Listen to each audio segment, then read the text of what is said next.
Ian from Halifax, which I believe is in Canada. He writes to me and says, "Hey, Paul, I really enjoy your videos." Thank you, sir. While I understand the concept that with 100,000 years of development, it's plausible that 20,000 years of development, it's plausible that humans may have been able to develop technology. What evidence exists that supports the thesis that they actually were there? Well, there is no evidence of a technological society that existed 100,000 years ago, just like there's no evidence of several societies that have been written about in book after book in a more recent period. We just have to sort of buy into it and understand that evidence is really hard to find, especially if A, you don't know where you're looking.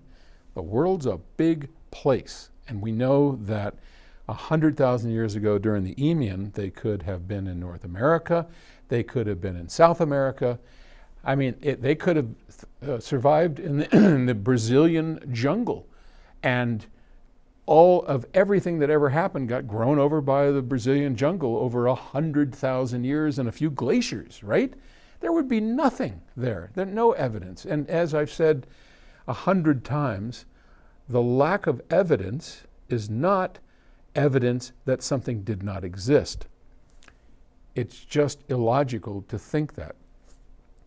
I know it's comforting to think that, and it's comforting to think that, well, today we can do all this stuff and we have all this science around us that explains the universe and how things work.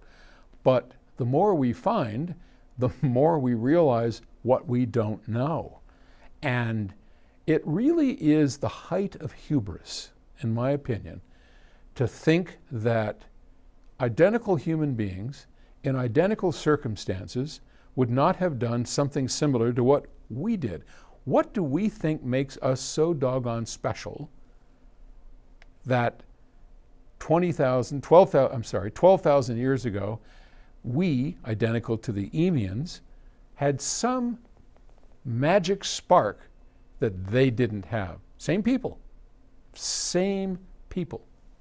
I think that's, hubris is, it's a little egocentric to think, well, we're, smarter than they are.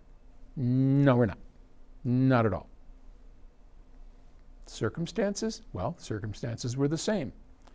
It's just really difficult for me to believe otherwise. Evidence? Well,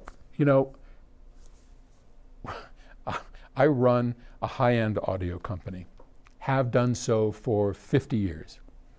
And one of the problems we always run into is people saying, I want proof. I want proof that it sounds better. Okay, we do tours every day. Come on down and I will show you. Oh, no. No. That's silly. That's like saying, here, taste this, if it actually tastes better than it is. Oh, okay. I want proof. I want measurements. I want you to say, this actually weighs more than that, and this actually has a higher level of this or that. It's, some people will never accept things on faith. Some people will never trust their own instincts as to what is better or worse, and that's a constant problem. I understand it, and I will never change the mind, and I don't intend to change the mind of anybody that's uncomfortable with it.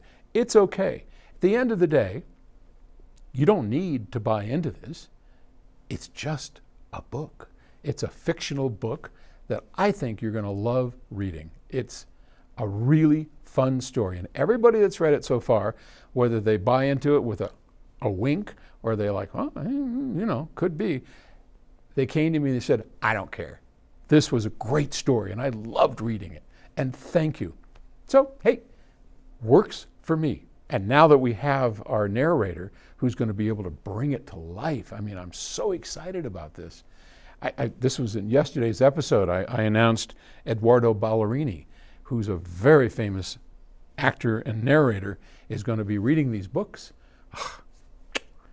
Going to be amazing. Going to be amazing. All right. Thanks. Talk to you tomorrow.